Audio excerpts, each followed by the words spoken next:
Welcome to the Rich Dad Real Estate Show, where we talk about the good news and bad news of real estate, hosted by yours truly, Jaren Sustar. Down in the show notes, you will find my free ebook, How to Buy Your First Investment Property.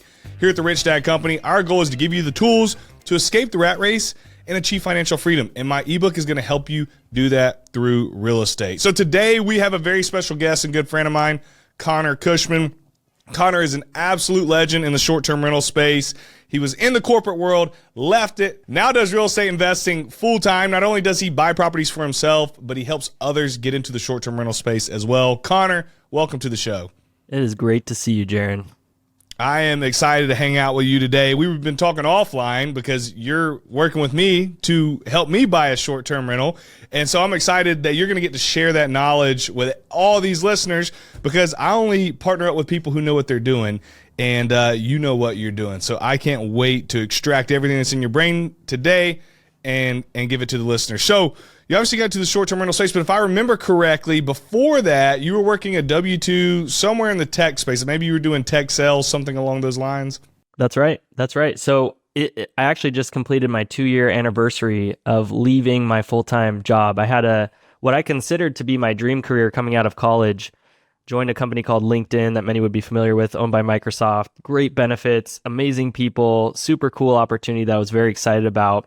And one of the things I like to highlight from my story in the context of the rat race that we talk about in the Rich Dad Poor Dad book is the idea that everyone's version of what the rat race feels like is different and unique. And one of the feelings I had in my version of the rat race in what I thought was my dream career was this feeling of guilt that I was aspiring to more despite all that I had in front of me, right? And so for some people, the experience of the rat race is just a really crappy job or manager who's abusive or just bad situations. And obviously maybe guilt isn't the problem, and it's really just like mental health and getting to the next opportunity that's a little bit safer of an environment. But then I think for many people, and maybe the majority, it's this like tension, this internal tension, this guilt of feeling like, well, I should be grateful for this job, or the market, the macro economy is kind of unstable and uncertain. I need to just put my head down and be more focused on my work and more grateful for what I have in front of me. But there's this pull towards like self-employment, freedom, escaping the rat race, and pursuing your higher potentials is often how I think about it. So while I had this amazing tech career, a great situation, leaving that experience and getting into short-term rentals has been life-changing for me. And I think the power of just 1 or 2 short-term rentals unlocking that for people is really exciting to me and something that really fills me. How do you think is the best way for folks? Because I believe that what you said with the guilt thing, that's a great point. I think a lot of us struggle with that. How do you think is the best way from somebody who, and you may still be battling this, because I think we're all on this journey, but to feel content and thankfulness for what we do have while still pushing forward to achieve more? Yeah, I don't think I'm qualified to I beg to differ. I say you are. You're a psychologist along with an investor. Didn't you know that? Fair enough. Well, so to some degree, when you know this, when you get into the just roaming the self-employed universe, you deal with a lot of these internal struggles, and you're forced to kind of reflect tactically, like writing things down and just journaling. Even though I don't do that enough, the times that I do, just kind of write down the things that are going well, the things that I'm struggling with, just being present and like pausing for a moment, getting away from the phone addiction that I struggle with and probably many do, and just being present for a moment is a moment where I feel more connected and more present and more grateful for where I'm at, and then kind of optimistic and solution thinking about the problems and the tension that I feel to get to that next level, right? So if that's a tactic that maybe just it's a basic thing, but overlooked by a lot of people, I think. I think you're spot on. And one of the things that's helped me throughout my life, and I battle with it. I think anybody who's driven and wants more, so if you're listening to this, you're driven and you want more. And so you're going to battle this at some point. One of the things that I have learned is that the gold is in the journey.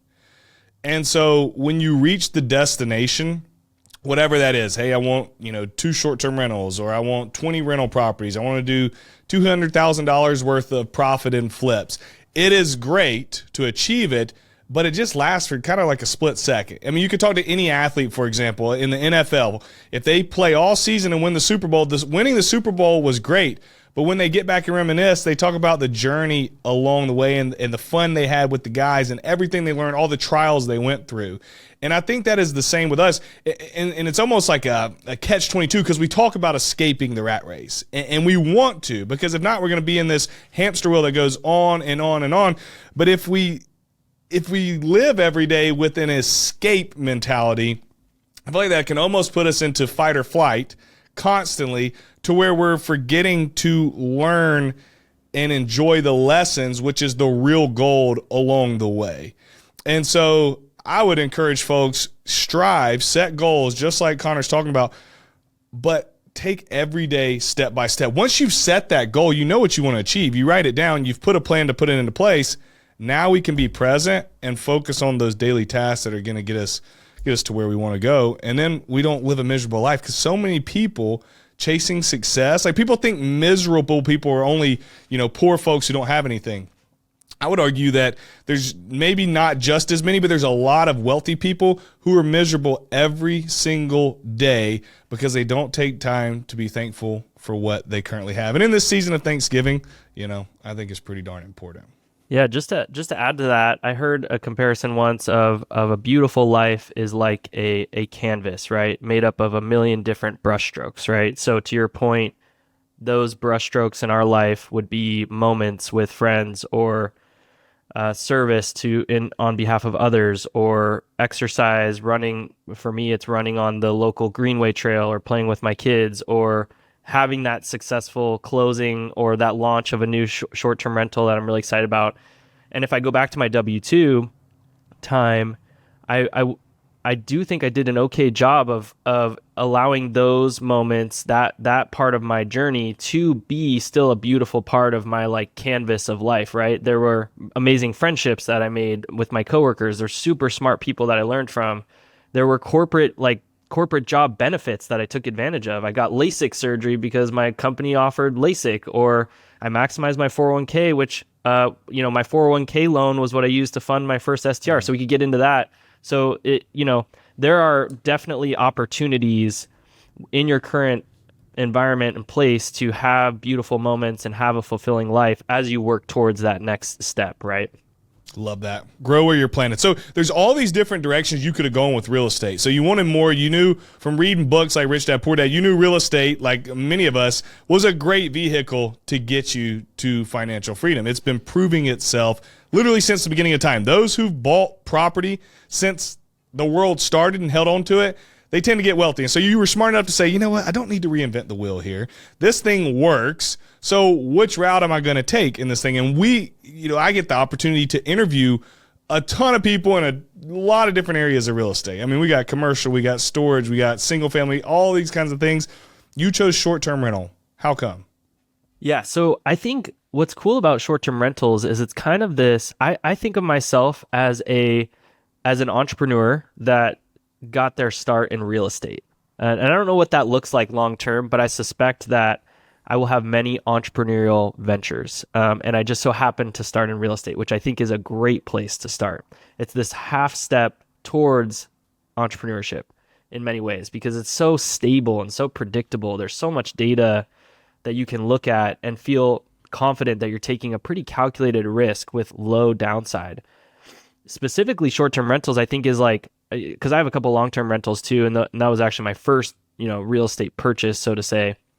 But short-term rentals are kind of this next step in the progression towards business ownership or operations, right? So a short-term rental is a business that lives on top of real estate, and to think of it otherwise, I think is wrong.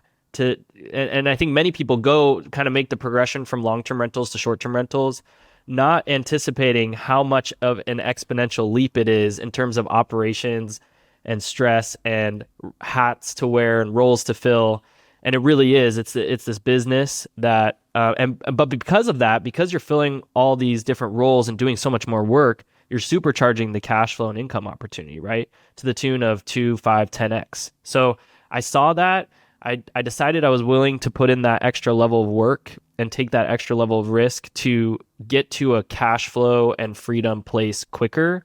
And that's certainly been the case. It's just totally supercharged my journey towards financial freedom in 1 to 2 years instead of 5 to 10, right?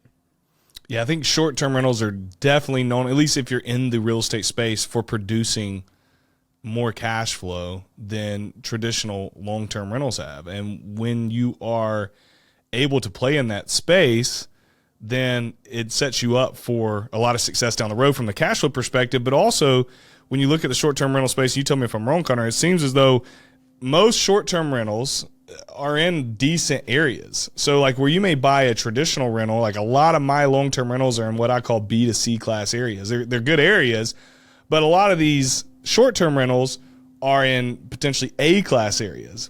And so you're able to capitalize not only on increased cash flow, which we'll talk about here in a second, but also potential for more increased appreciation because you're in the really nice neighborhoods. So, in our neck of the woods here in the Southeast, you're in, the beaches on Florida, or you're in the mountains in Georgia, or you're in Gatlinburg and Pigeon Forge and all those areas. And they usually go up in value over time because people are going to continue to go over there. So what makes a short-term rental, jumping back to cash flow, you hit on it, it's a business on top of real estate. Why does it generate so much more in income compared to a long-term rental? Yeah, with long-term rentals, you have this ceiling and you have this predictable range of, say, you go on Rentometer or Zillow and you look at comps and you say, okay, I'm buying this house and it can rent for $2,000 to $2,500. That's pretty much it. There's not a whole lot you can change there.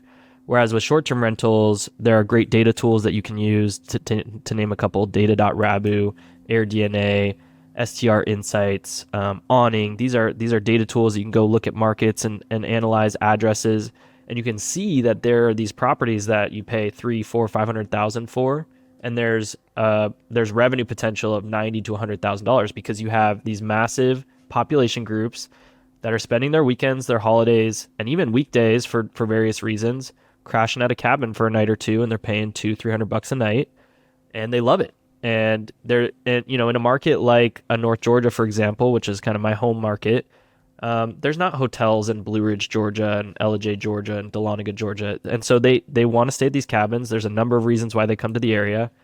And if you do it right, we're definitely in an industry that is professionalizing and maturing. So you and I talked a couple years ago, and we talked about the adoption curve.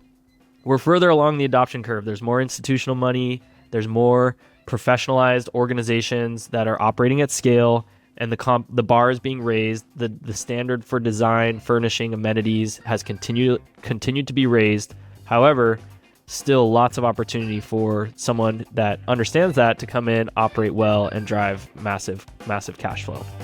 We'll be right back with Connor Cushman. Are you worried about your financial security in these unprecedented times? If you are, the next minute could profoundly impact your financial security. Imagine waking up to find the economy has plunged and your portfolio has plummeted 30 to 45%, while banks are in turmoil, holding your money hostage while waiting for FDIC intervention.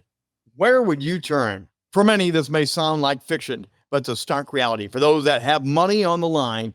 Recently, America's awoke to both the NASDAQ and the Dow, plummeting over 1,100 points each and triggering a frenzy of sell-offs. History shows us how a single event can crash the market, like the dot-com bubble of 1999, the subprime mortgage crisis of 2008, and the pandemic of 2020.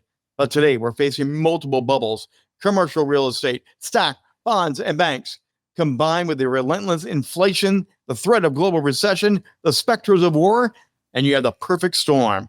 The consequences could be catastrophic, plunging us into unprecedented crisis. America is sliding in the age of discord, with trust in institutions collapsing and the democratic norms unraveling. The quality of life for Americans has declined. Wealth is concentrated among the rich, while the median American family income stagnates, creating a dangerously top-heavy social pyramid. Moreover, hostile countries like Russia, China, and Iran are working to destroy the U.S. dollar. Gold is a no-matter-what store of wealth that you need. That's why Robert has been such an advocate of gold, and he trusts Allegiance Gold. Allegiance Gold is ready to help you incorporate physical gold as part of your portfolio and protect it against economic uncertainty. Visit protectwithrobert.com today to learn how you can qualify for up to $5,000 in free silver with a qualifying investment. Or give them a call at 844-3-ROBERT. Remember to mention Robert and Kim sent you when you contact Allegiance Gold. Secure your IRA or 401k today with Allegiance Gold. Visit protectwithrobert.com or call 844-3-ROBERT. Welcome back to the Rich Dad Real Estate Show, where we're talking about the good news and bad news of real estate with Connor Cushman. Connor, before the break, you mentioned that you bought your first property with a loan off of your 401k that you had built up while working a W-2 job. So there's a lot of ways to fund real estate deals. Most of the stuff I teach is how to buy real estate without having to use a lot of your own money, or without having to leave a ton of your own money in the deal, or getting creative if you are going to use your own money to where you can make money on your money, or you can get it back quickly, or we can just use somebody else's money. And so I love creative ways of buying real estate. And what more creative way than to leverage a 401k to do it? So walk us through that process. Yeah, real quick. I think it's important to highlight my favorite principle from Rich Dad Poor Dad, which is my poor dad said I can't afford it, and my rich dad asked how can I afford it, right? So this question of how can I think is like, if there's a takeaway, I hope it's that you ask the question how can I, and repeat that question as you go through the process to continue to find creative solutions to your problems. And my wife and I, Aubrey, were laughing because it's Christmas time, and we were thinking back to 8 years ago when we were first married. We had no money. We were both students. We had some debt, and I still wanted to create a great Christmas for her. And I remember, just to give you an example of kind of how my brain works as far as like finding scrappy ways, I remember I would go on like these gift card trading websites, and I would buy like gift cards at like a 25% discount, and then get them in the mail, and then put them together, and then wait for the sale at the store so I could get the thing I wanted to get Aubrey for Christmas, right? And I've kind of always just been like that way, and I think there are probably lots of people that are like that, just scrappy and creative. And I think if you're that, just try applying that to like real estate. It's not that different. Just find creative ways to make it happen. So I remember I was at my job, didn't have a ton of cash, and I was asking the question, like, how can I find a way to get some money down? And so I discovered for my first cabin, so I discovered 10% down second home loan. And I discovered that I had the option through my employer to take a 401k loan. Pretty straightforward process, not that hard if you have a decent 401k program. And sure enough, it was a couple clicks of a button, and that money deposited into my checking account, payments back to myself into my 401k, tax-free, right? So it's not a distribution. There's no penalty. It's just a loan to myself. And then a low interest payment. I'm actually still paying that. I think I have a year left. Very low payment, super low interest rate. And the interest is actually just paid back to myself anyway, right? So just total hack of a situation that I think many people have access to and don't realize. And that was how I funded my first deal. And I will say, if I want to highlight, I'd like to highlight like a mistake I made and it actually goes back to the question of how can I, and me not asking that question. And that was the first deal I went for. I missed out on probably $500,000 by missing out on this deal.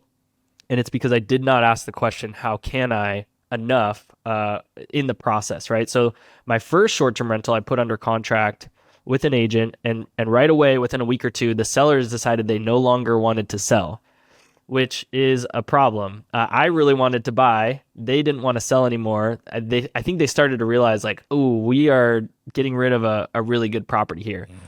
But it was their obligation to sell the property to me. And I pushed forward. Looking back, you could argue that maybe I should have just let them back out if that's really what they wanted. Ultimately, they got that outcome anyway because I lost the deal. But the mistake I made is that my lender just moved too slow. We missed our timelines, and he did not fund in time. So on the day of closing, he was a day late, and I lost the deal. Wow, that's insane. And I could see that coming from like a week or two out. And I had I asked the question, like, how can I make this work? I think I could have gotten a solution, and I could have kept an amazing deal that is now, $500,000 of lost opportunity there in terms of equity and cash flow. And that one still stings. The good news is I moved forward very quickly, and I think the first deal I'm talking about with the 401k loan, I think I had under contract within 2 to 3 weeks after that. But I did not ask that question, how can I, enough, and I wish I would have. And since then, I've tried to apply that as much as possible. Why do you think a lot of people don't go through that thought process of how can I?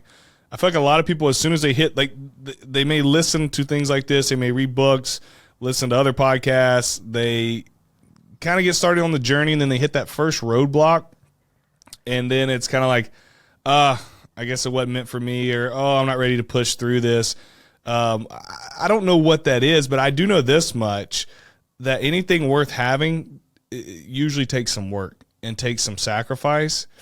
And I know for me, and I'd love to hear your perspective, all the deals I've done, I don't know if there's just been a very smooth one, from actually finding the deal to analyzing the deal to finding funding for the deal to closing on time to due diligence.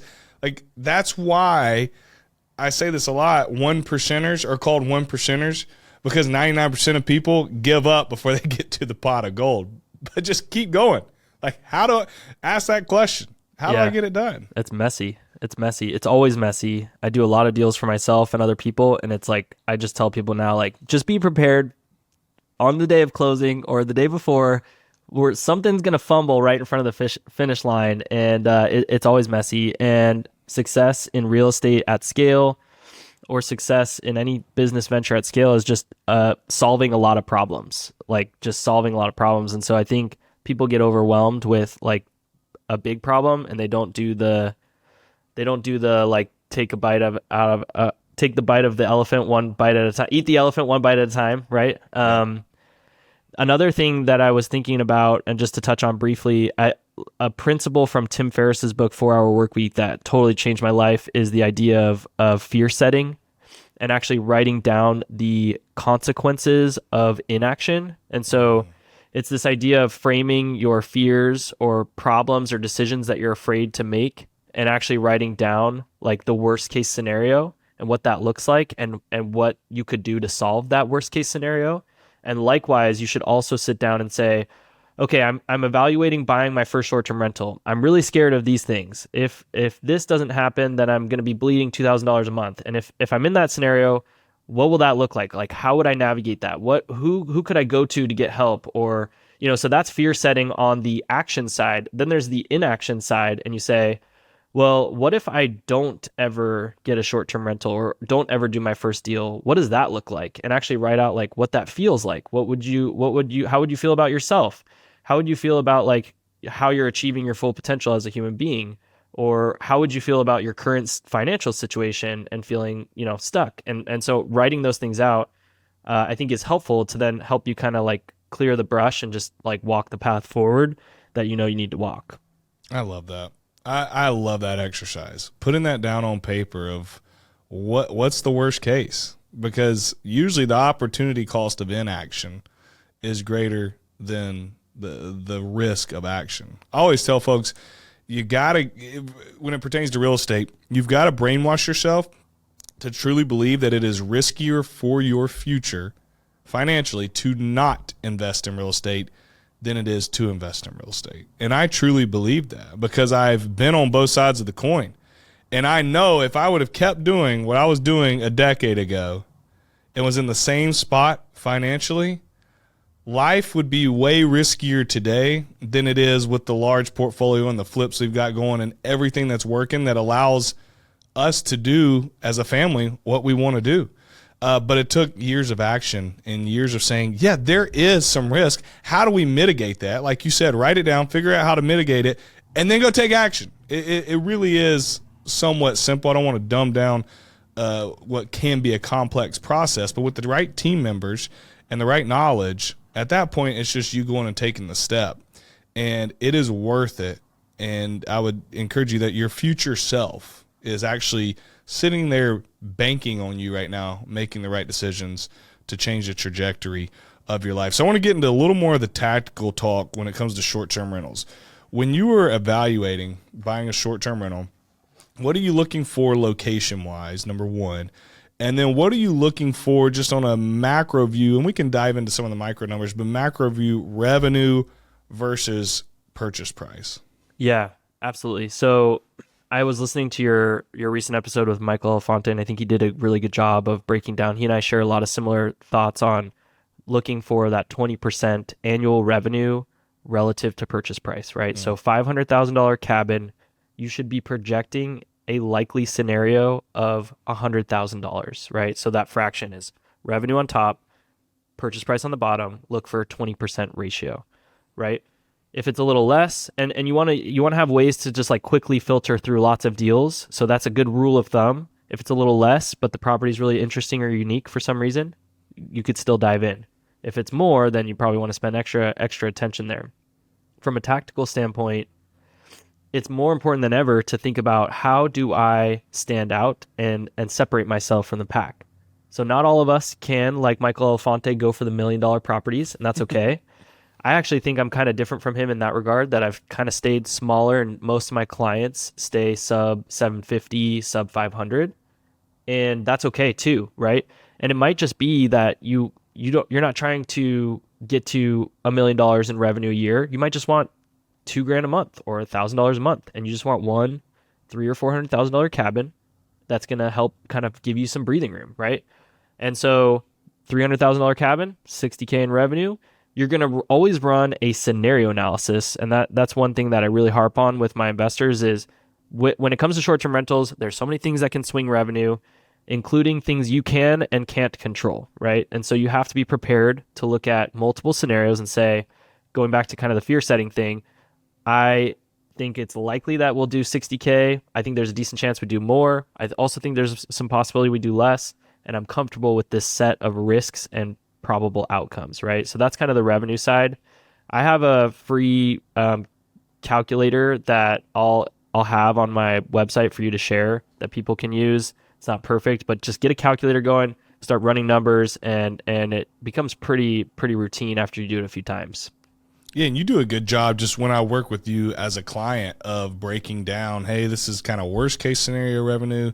This is what we think it could do. And then this is best case scenario, if you crush it with all the amenities and everything that goes into it. So what are you seeing that's most important right now? You said, hey, you need to stand out. And I think that's important.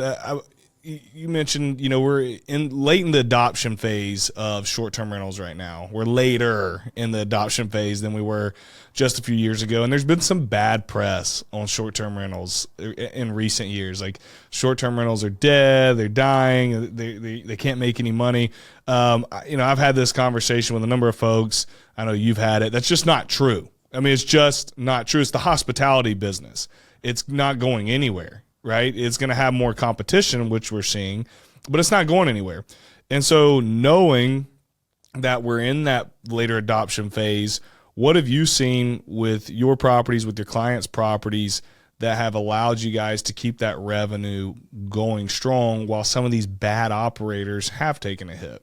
Yeah, absolutely. So I think the key is, and number one, I'll say I closed on 3 new short-term rentals this year, and they're my best performers by far. And you would think that, oh, but you bought properties years ago when interest rates were 3% or whatever. Yeah, interest rates isn't that the only thing that dictates returns, Connor? That's what everybody thinks. Yeah, so people are shouting, you can't do Airbnb anymore. I can't afford it. I can't find good deals, right? It's this poor dad mentality of I can't, right? And then the question is really just asking, how can I find a deal that performs?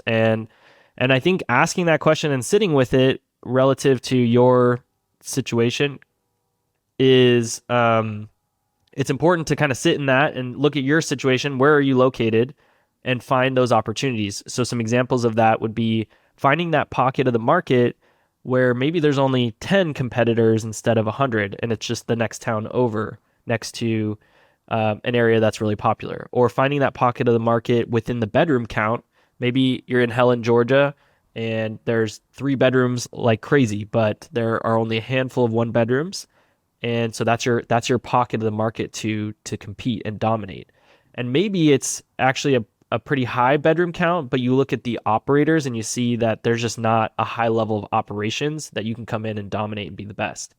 And then other things outside of that would be like structural design, like unique exteriors. So there's a lot of popularity, a lot of growth in the area of tree houses and tiny homes and container homes and A-frames. If you have the skills and willingness to kind of navigate that development process, the sky's the limit in that space.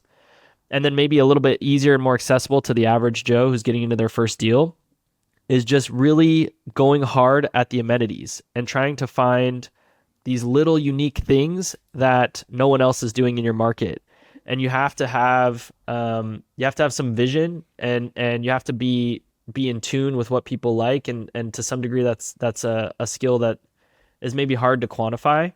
But some examples of that would be like a barrel sauna with a glass wall at the back that looks out at the view, right? You don't see a lot of those in a lot of markets. Or one that I recently did, I'm giving away my secrets, but like an outdoor pool soccer table, where you've got, a 5x10 turf area with some soccer balls and soccer pool outside, right? That's pretty unique. You do a couple of those things, stack that on top of good across the board in terms of furnishing, management, pricing, all that, you're going to have a star that shines, and you're going to get the revenue that you want. And that makes sense, right? People are looking for an experience when they go. I mean, I think it's good to put yourself in the shoes of the buyer, or the renter when you're looking at these things. And I try to do that through all phases of life, not just in the real estate space, but like, how are these people thinking? What are they wanting when they're leaving their house going on vacation? And most people want an experience. And, there's going to be those people who want the cheapest. That's fine. I don't like playing in that space. It's usually a race to the bottom. Let them go buy their cheaper or rent their cheaper place to stay for their vacation. But there's a lot of people who want the greatest experience. Do you think it's fair to say, as a blanket statement in the short-term space, it's better to either have a large home, 4, 5, 6 bedrooms, or a smaller home, 1 bedroom, 2 bedroom, compared to like a 3-bed or maybe a 4-bed? Is that a fair blanket statement to say, or you think it's dependent on market? I think that highlights the importance of having like either an investor mentor or a realtor who really knows their stuff in the market that you're targeting. So it is market by market, because yes, if you would have asked me that question about North Georgia over the last 3 years, I probably would have said, yeah, get out of the middle and stay small or big. And I still probably would say that, but I think everyone's been saying that now for 3 years. And maybe the opportunity, it's dynamic, right? So you actually have to take a closer look at the 3-bedroom. Funny enough, I have a 3-bedroom in Blue Ridge, Georgia, which is like the opposite of what I tell all my clients to do, because I bought it before and then it got competitive. And so I kind of encourage people to go elsewhere. But my 3-bedroom Blue Ridge, Georgia cabin, which is a market that a lot of people like to hate on too, by the way, in other podcasts and Facebook groups for being oversaturated. I'm up year over year on my annual revenue by about 15% of that property. Wow. And part of that is reinvestment in design and amenities, but also goes to show that if you do it right, you can win in any pocket, in any segment. And if you have someone that's like in tune and dialed into the market, they can point you in the right direction. So that's that, like, how can I find the right deal is that like who, not how question too, right? Like find the who, find the person that can guide you to the right property. Which leads me to, Connor, if anybody listening wants to get guided to their short-term rental by you, how can they get a hold of you? Yeah, thank you. So you'll put cushmanhomes.com in the link. That's a easy little page to connect with me on different social channels. I'll have some free resources there. I created 2 free resources specifically for your listeners. There are 2 self-evaluations that you can download, print, write them down. And I know that's old school, but I think it's good to do that sometimes. And the first one is, should I invest in a short-term rental? And the next one is, should I self-manage my short-term rental, which is a very important and overlooked question. Get those questionnaires if you're starting from zero, and just do that.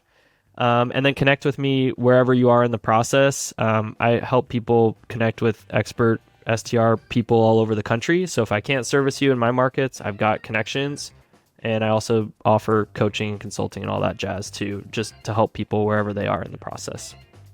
Love it. Connor, thank you for being on, man. One of my favorite people. Great dude. You understand real estate, and You're an absolute stud at short-term rentals. So thank you for coming on today, and we'll talk soon. Thank you, Jaren. I appreciate you, man. Thank you for tuning in to the Rich Dad Real Estate Show today. Again, go down to the show notes, grab that free ebook so you can learn how to escape the rat race through financial freedom, and I'll see you next week. This podcast is a presentation of Rich Dad Media Network.